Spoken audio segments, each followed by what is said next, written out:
So, yes, thank you. And again, and I apologize that Mark's not here, but I'm informed that there were discussions from our external stakeholders about the private and public pair and the issues that are, I guess, the slowness of the system or the disruption to external practices. Can you address that? Yes, I can. Thank you. One of the things that was discerned or revealed in our research for stabilization is the fact of security, ensuring that all of our vulnerabilities are resolved.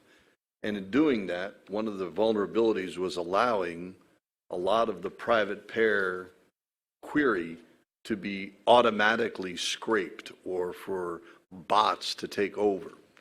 And so because that was a vulnerability, we resolved that by taking that feature functionality away. So only if you have the customer number or customer numbers can you do the private pair query.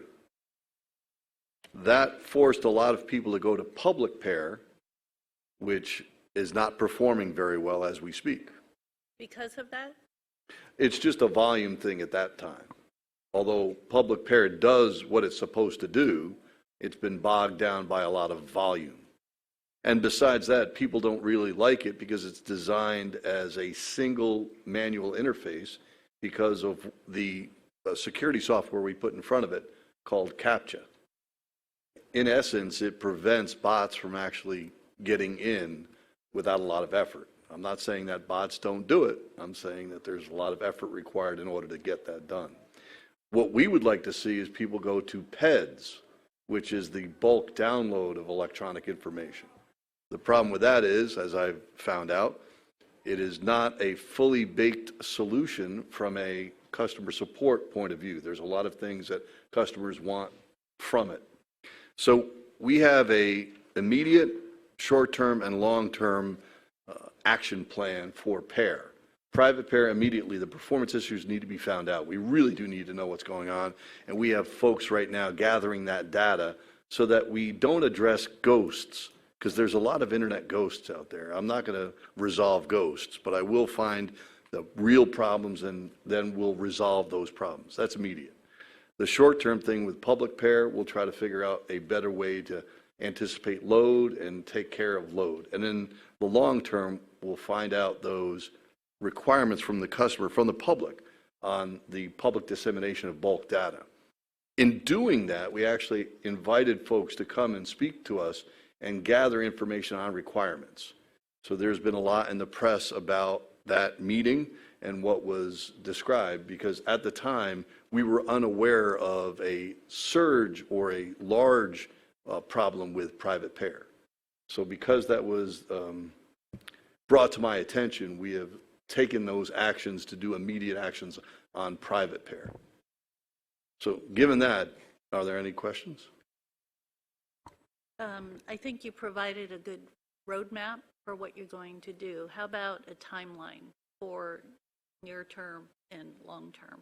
Sure. So the private pair is immediate. As soon as we can find it, we're going to resolve it. And those problems will be taken care of as we find them. The public pair, however, I think we at least need to go out to the public and find out what they need. So we'll probably hold a couple of seminars in the future, 3 to 4 months out, and with an idea that in 6 months we could get something actually into operation. Now the PEDS example, we may be able to do something within 6 months that actually takes the load off of public pair and puts it onto PEDS. I'm hoping that that's what we can do. So what advice, if any, can you give to the external stakeholder about what to do in the interim? Please tell us what your performance issues you're having, first of all, by defining in exact detail with specifics so we don't have to find ghosts. Please just give that information to the help desk. Make sure all that technical information is there so we can actually solve something. And then keep your ears open and so forth for announcements of those public meetings that are going to be upcoming. Would it make sense to have maybe like a questionnaire for those externals to provide specific information, pinpoint information to you to help identify the problem or the solution? Unfortunately, it seems like everyone has their own customized case and every little detail is different. So I don't have a general form other than tell me exactly what happened. That's a good idea, though. If I can just chip in real quick, I mean, we are all very aware that our stakeholders are very dependent on private payer, and this is a huge priority. I think what I'm hearing from the IT team they're struggling with is having something that's reproducible. So if someone's saying, I'm getting into payer and I'm getting bounced out, we don't have the exact sequence of events that led to that. So we're looking for the stakeholders to provide the details so we can reproduce the problem so we can solve it.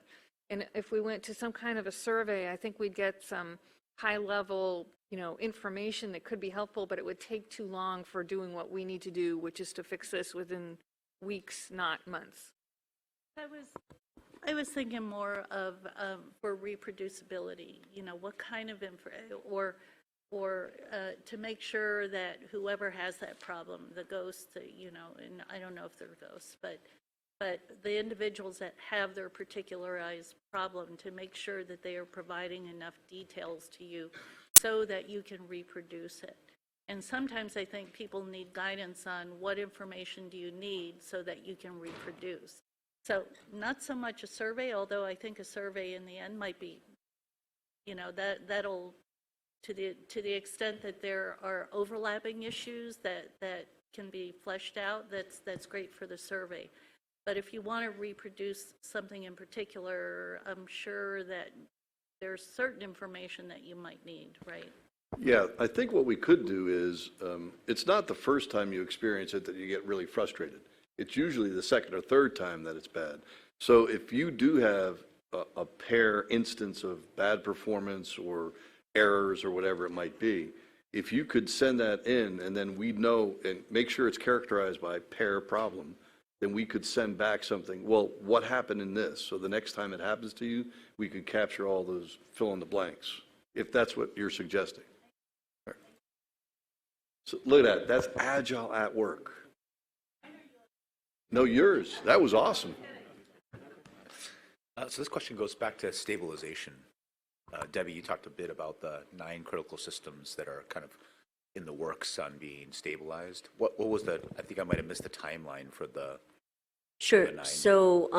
So again, we have the vendor on board, Yep. and they are in the process of discussing the plan with our technical team. And so those systems, we're hopeful to have them kind of in rolling order of course, completion. But the target date is end of September for the totality of them. But obviously, much like our systems that the internal teams are working on, they're in stages of completeness. So, but ultimately, end of September. Sure. A question for you about Global Dossier. I'm a frequent user. It's a fabulous program. It makes life so much easier for the IP5 jurisdictions if you're looking for information. I have a question for you. Occasionally and intermittently, I will get an error from Global Dossier that says the solar servers are unresponsive. Are you familiar with this error? Yeah, not personally, but I can take a guess at what it is. In essence, we're experiencing a lot of bots that are screen scraping. And so someone will sign in and just let a bot run forever. And unfortunately, that's not fair to the other folks. So we're going through a lot of different alternatives on ways that we can have people queue up. First come, first serve. There's a lot of different ways we can do this, but it all requires some public comment, not for consensus, but actually for some resolution points. I do apologize, though. It's frustrating as heck. We have a couple of questions from from the public that relate to the same topic. And that's with respect to the changes that were made recently on private payer for security reasons. There's an awful lot of frustration in not being able to access public payer accessible information while on private payer, and then having to go to public payer, which is can be incredibly slow if you're able to get into it.